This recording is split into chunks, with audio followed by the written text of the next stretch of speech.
வணக்கம் மக்களே, welcome back to நேற்று இன்று நாளை. இன்றைக்கி நம்ம குழந்தைங்க முதல் பெரியவங்க வரைக்கும் எல்லாருக்கும் பிடிச்சமான ஒரு ரெசிபியை தான் பார்க்க போகிறோம். இன்றைக்கி வீடியோவில் நம்ம கெஃபே ஸ்டைலில் ஒரு வெஜ் பர்கர் எப்படி பண்ணுறதுங்கிறது தான் பார்க்க போகிறோம். வீடியோக்குள்ளே போகிறதுக்கு முன்னாடி நம்ம சேனலுக்கு ஃபர்ஸ்ட் டைமாக வரீங்கன்னா மறக்காமல் சப்ஸ்கிரைப் பண்ணுங்கள். வீட்டில் பண்ணுற பர்கர் பார்த்திங்கன்னா கடையில் வாங்குகிற பர்கரோட ஹெல்த்தி மட்டும் இல்லைங்க, ரொம்பவே டேஸ்டியாக இருக்கும். அதோட ஃப்ரெஷ்னஸை கண்டிப்பாக உங்களால் ஃபீல் பண்ண முடியும். இந்த பர்கர் பண்ணுறதுக்கு பன்ஸ் ரெடி பண்ணிக்க போகிறோம். அப்புறம் குயிக்காக சிம்பிளாக ஒரு பர்கர் சாஸ் ரெடி பண்ணிக்கலாம். உள்ளே வைக்கிறதுக்கான பேட்டீஸ், அதுக்கப்புறம் ஃப்ரெஷ் வெஜ்ஜீஸ் அண்ட் சீஸ் தான் தேவை. முதல்ல பேட்டீஸ் பண்ண ஸ்டார்ட் பண்ணிடலாம். பேட்டீஸுங்கிறது பெருசாக இல்லைங்க, நிறைய வெஜிடபிள்ஸ் போட்டு கட்லெட் மாதிரி பண்ணுறது தான் பேட்டீஸ். ஒரு 8 உருளைக்கிழங்கு குக்கரில் போட்டுட்டு நல்லா வேக வச்சு எடுத்துக்கலாம். உருளைக்கிழங்கு வேகிறதுக்குள்ளேயும் ஒரு அரை கப் அவலை நல்லா ரன்னிங் டேப் வாட்டரில் வாஷ் பண்ணிவிட்டு ஒரு 15 நிமிஷத்துக்கு அதை ஊற விட்டுடலாம். அவல் தான் நம்மளோட பைண்டிங் ஏஜென்ட். அடுத்ததாக காய்கறிகளை நல்லா கட் பண்ண ஆரம்பிச்சிடலாம். நான் ஒரு காஜர் எடுத்திருக்கேன். காஜரை நல்லா வாஷ் பண்ணிவிட்டு தோலை சீவிட்டு எவ்வளோ ஃபைனாக சாப் பண்ண முடியுமோ அவ்வளோ ஃபைனாக சாப் பண்ணி எடுத்துக்கோங்க. நம்மளுக்கு சாப் பண்ண கேரட் பார்த்திங்கன்னா அரை கப் தேவைப்படும். நீங்கள் காஜர் கேரட் எது இருக்கோ அதை யூஸ் பண்ணிக்கோங்க.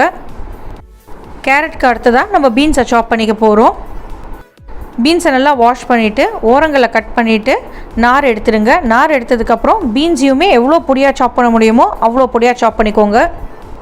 பீன்ஸுமே நான் அரை கப் தான் எடுக்க போகிறேன். ஸோ கேரட் அரை கப் எடுத்திருக்கேன், பீன்ஸ் அரை கப் எடுத்திருக்கேன். காய்கறிகளை ஃபைனாக கட் பண்ணும் போது நம்மளுக்கு சீக்கிரமே வெந்துடும். கேரட் பீன்ஸ் கூடவே ஒரு அரை கப் பச்சை பட்டாணியும் சேர்த்துக்கோங்க. அதுக்கப்புறம் 2 வெங்காயத்தை நல்லா பொடி பொடியாக சாப் பண்ணி எடுத்துக்கலாம். ஒரு பச்சை மிளகாய் பொடி பொடியாக சாப் பண்ணிக்கோங்க. ஒரு கைப்பிடி அளவுக்கு கொத்தமல்லி இலைகளையும் சாப் பண்ணி ரெடியாக எடுத்து வச்சுக்கலாம். இப்போ இந்த காயெல்லாம் குக் பண்ணுறதுக்கு ஒரு கடாயில் 2 டேபிள் ஸ்பூன் எண்ணெய் சேர்த்துக்கோங்க. எண்ணெய் சூடானதுக்கப்புறம் 2 வெங்காயத்தை பொடி பொடியாக நறுக்கி வச்சுருந்தோம் இல்லையா, அதை எண்ணெயில் சேர்த்துட்டு நல்லா வதக்கிக்கலாம். வெங்காயம் நல்லா குக் ஆகணும், ஆனால் கேரமலைஸ் ஆக வேண்டாம், அதாவது ப்ரௌன் கலராக மாற வேண்டாம். வெங்காயம் லைட்டாக கலர் மாறும் போதே ஒரு பச்சை மிளகாய் நல்லா பொடி பொடியாக சாப் பண்ணி வச்சுருந்தோம் இல்லையா, அதை சேர்த்துக்கலாம். பச்சை மிளகாய் லைட்டாக அந்த எண்ணெயில் ரோஸ்ட் ஆகட்டும். பச்சை மிளகாய் ரோஸ்ட் ஆனதுக்கப்புறமா 1 டீஸ்பூன் அளவுக்கு இஞ்சி பூண்டு விழுது சேர்த்துக்கலாம். இஞ்சி பூண்டு விழுதோட பச்சை வாசனை போகிற வரைக்கும் நம்ம குக் பண்ணிக்கலாம். பச்சை வாசனை போனதுக்கப்புறமா நம்ம பொடி பொடியாக சாப் பண்ணி வச்சுருக்கிற அரை கப் கேரட், அரை கப் பீன்ஸ், அரை கப் பட்டாணி சேர்த்துக்கலாம். நான் ஃப்ரெஷ் பட்டாணி எடுத்துருக்கிறதுனால கேரட் பீன்ஸ் கூடவே சேர்த்துட்டேன். நீங்கள் ஃப்ரோசன் பட்டாணி எடுத்திங்கன்னா அப்புறமா சேர்த்துக்கலாம், ஏன்னா அது ஏற்கனவே வெந்திருக்கும். இப்போ இந்த காய்க்கு தேவையான அளவுக்கு உப்பு சேர்த்துக்கலாம். காய்கறிகளை குக் பண்ணுறதுக்கு தண்ணி சேர்க்காதீங்க. இந்த எண்ணெயிலே இப்படி வதக்கிட்டே இருந்தீங்கன்னா குக் ஆகிடும். தேவைப்பட்டால் ஒரு மூடி போட்டு கூட நீங்கள் வேக வச்சுக்கலாம். ஆனால் தண்ணி சேர்த்திங்கன்னா நம்மளுக்கு கட்லெட் பிடிக்க வராது, சாகி ஆகிடும். ஆனால் தயவு செஞ்சு தண்ணி சேர்க்காதீங்க. காய் வெந்ததுக்கப்புறம் 1 டேபிள் ஸ்பூன் அளவுக்கு காஷ்மீரி சிவப்பு மிளகாய் பொடி, 1 டேபிள் ஸ்பூன் சாட் மசாலா, அதுக்கப்புறம் 2 டீஸ்பூன் கரம் மசாலா சேர்த்துக்கலாம். நல்லா கலந்து விட்டுட்டு இந்த மசாலாவோட பச்சை வாசனை போகிற வரைக்கும் வதக்கிக்கலாம்.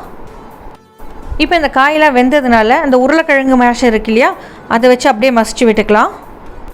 பட்டாணி, கேரட், பீன்ஸ் அப்புறம் இந்த பொடிகள்லாம் ஒன்று சேர்கிற வரைக்கும் மசிச்சு விட்டுட்டு நம்ம உருளைக்கிழங்கு சேர்த்துக்க போகிறோம். உருளைக்கிழங்கு அப்படியே சேர்க்காதீங்க, துருவலில் நல்லா துருவிட்டு சேர்த்துக்கோங்க. நான் இந்த துருவலோட பெரிய கண்ணில் தான் துருவியிருக்கேன். இந்த மாதிரி துருவி சேர்க்கும் போது நம்மளுக்கு சீக்கிரமே பைண்ட் ஆகிடும். ப்ளஸ் கட்டி உருண்டைகள் எதுவும் இருக்காது. நம்மளுக்கு டிக்கி போடும் போது அது ரொம்ப ஈஸியாக இருக்கும். இந்த மாதிரி பேட்டீஸ் பண்ணுறதுக்கு அந்த சிப்ஸ் பண்ணுவோம் இல்லையா, அந்த உருளைக்கிழங்கு வாங்கி யூஸ் பண்ணிங்கன்னா அதோட ஸ்டிக்கினஸ் கொஞ்சம் கம்மியாக இருக்கும்.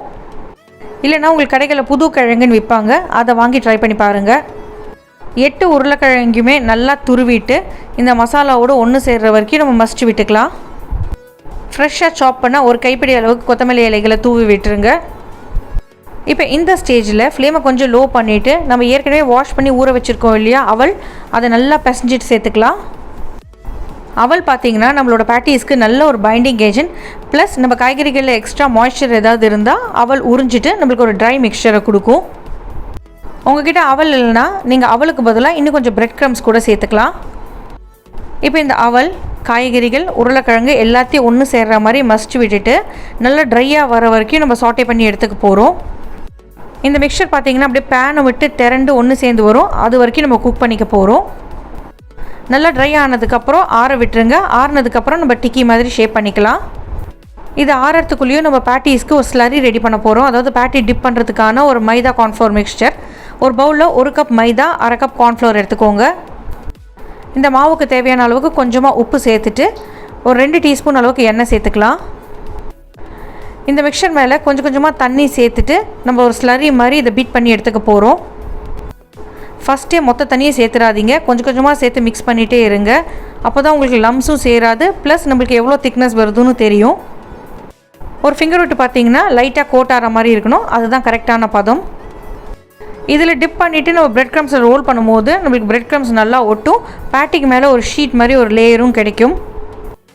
இப்போ அடுத்ததான் பேட்டிஸ் எப்படி ஷேப் பண்ணி நம்ம டிப் பண்ணி ரோஸ்ட் பண்ண போகிறோங்கிறத பார்த்துடலாம். பேட்டிஸோட மிக்சர் நல்லா ஆறுனதுக்கப்புறமா ஒரு பந்தளவுக்கு அதுலேருந்து எடுத்துக்கோங்க. எடுத்துகிட்டு நல்லா கைக்குள்ளே வச்சுட்டு ஸ்டிஃபாக பால் மாதிரி ப்ரெஷர் கொடுத்து ரோல் பண்ணி எடுத்துகிட்டு லைட்டாக ஃப்ளாட்டன் பண்ணிவிட்டு தரையில் வச்சு ரோல் பண்ணிங்கன்னா உங்களுக்கு பேட்டி ஃபார்ம் ஆகிடும்.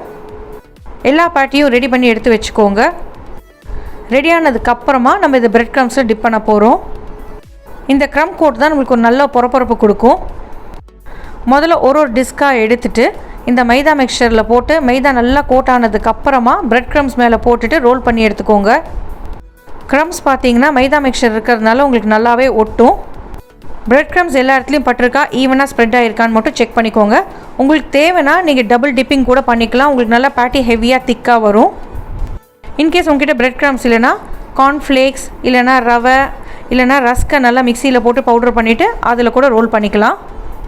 இந்த பேட்டிஸை நீங்கள் எய்தர் எண்ணெயில் போட்டு நல்லா பொரிச்சு எடுத்துக்கலாம், இல்லைனா கொஞ்சமாக எண்ணெய் வச்சுட்டு கட்லெட் மாதிரி 2 சைடு மாற்றி மாற்றி போட்டுட்டு ரோஸ்ட் பண்ணி எடுத்துக்கலாம். நீங்கள் கொஞ்சம் ஹெல்த் கான்ஷியஸாக இருந்தால் ஷாலோ ஃப்ரை பண்ணி எடுத்துக்கோங்க. எல்லா பக்கமும் ஈவன் ப்ரௌன் கலர் வரா மாதிரி ரோஸ்ட் பண்ணி எடுத்துக்கோங்க.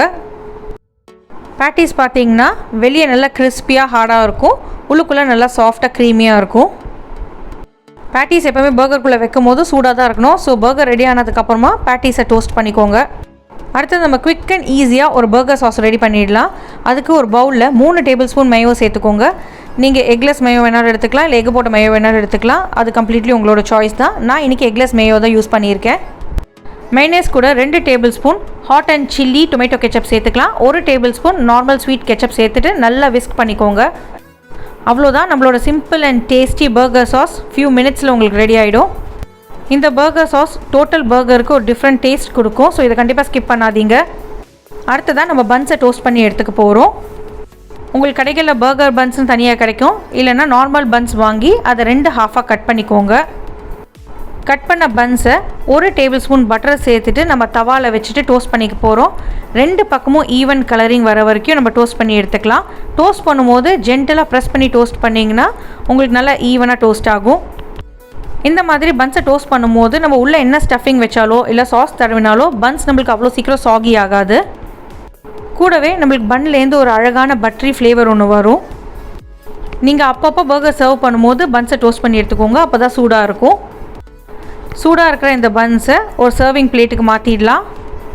இப்போ நம்ம கடைசியாக எல்லாத்தையும் ஒன்று சேர்த்து அசம்பிள் பண்ண போகிறோம். பன்னோட டூம் சைடு, அதாவது அந்த டாப் பார்ட்டில் நம்ம கொஞ்சம் டொமேட்டோ கெச்சப் ஸ்ப்ரெட் பண்ணிக்கலாம். பேஸ் பார்ட்டில் நம்ம பண்ணி வச்சுருக்கிற அந்த பர்கர் சாஸை ஸ்ப்ரெட் பண்ணிக்க போகிறோம். சாஸ் உங்களுக்கு எவ்வளோ பிடிக்குமோ அந்த அளவுக்கு ஸ்ப்ரெட் பண்ணிக்கோங்க. சாஸ் ஸ்ப்ரெட் பண்ணதுக்கப்புறமா நம்ம கொஞ்சமாக ஃப்ரெஷ் வெஜ்ஜீஸ் ஆட் பண்ணிக்கலாம். முதல்ல நான் கொஞ்சமாக லெட்யூஸ் ஆட் பண்ணிக்கிறேன். பர்கர்னாலே அந்த லெட்யூஸோடு சாப்பிடும் போது தான் ரொம்பவே டேஸ்டியாக இருக்கும். இப்போ இந்த லெட்யூஸ் மேலே கொஞ்சமாக ஃப்ரெஷ்ஷாக ஷ்ரெட் பண்ண கேபேஜ் சேர்த்துக்கலாம். அடுத்ததாக ஃப்ரெஷ்ஷாக ஸ்லைஸ் பண்ண குக்கும்பர் பீசஸ் அப்படியே அரேஞ்ச் பண்ணிக்கோங்க. நீங்கள் வெஜ்ஜீஸ் இல்லாமல் கூட சாப்பிட்லாம், ஆனால் இந்த மாதிரி வெஜ்ஜீஸ் சேர்க்கும் போது தான் நல்ல ஒரு ஃப்ரெஷ் ஃபீல் கிடைக்கும். வெள்ளரிக்காய்க்கு மேலே ஃப்ரெஷ்ஷாக ஸ்லைஸ் பண்ண வெங்காயம் வச்சுக்கலாம். ஆனியன்ஸ்க்கு மேலே ஸ்லைஸ் பண்ண டொமேட்டோ பீசஸை அரேஞ்ச் பண்ணிவிடுங்க. இப்போ இந்த வெஜ்ஜீஸ் மேலே சூடாக இருக்கிற பேட்டியை அப்படியே அரேஞ்ச் பண்ணிவிடுங்க. சூடாக இருக்கிற பேட்டிக்கு மேலே ஒரு ப்ராசஸ் சீஸ் ஸ்லைஸ் வச்சுக்கிறேன். உங்களுக்கு சீஸ் ரொம்ப பிடிக்குன்னா நீங்கள் இன்னொரு ஸ்லைஸ் கூட வச்சுக்கோங்க. இப்போ நம்ம டொமேட்டோ கெச்சப் தரவுன்னு அந்த டூம் ஸ்லைஸை மேலே வச்சு மூடிட்டு அப்படியே நீங்கள் சர்வ் பண்ணலாம். பர்கர் கூட சாப்பிட்றதுக்கு ஃப்ரைஸ் இல்லைனா ஒரு டொமேட்டோ கெச்சப் போதும். சூடாக இருக்கிற பேட்டிஸ் மேலே நம்ம சீஸ் வச்சுருக்கிறதுனால சீஸ் அப்படியே மெல்ட் ஆகி வரும். இது அப்படியே ஒரு மீலாக சர்வ் பண்ணோன்னா பர்கர், ஃப்ரெஞ்ச் ஃப்ரைஸ், சாஸ், ஒரு சோடா இல்லைனா ஒரு பிளாக் காஃபியோடு நீங்கள் என்ஜாய் பண்ணலாம். ரிலாக்ஸ்டாக உட்காந்துட்டு ஒரு பைட்டையும் என்ஜாய் பண்ணி சாப்பிடுங்க.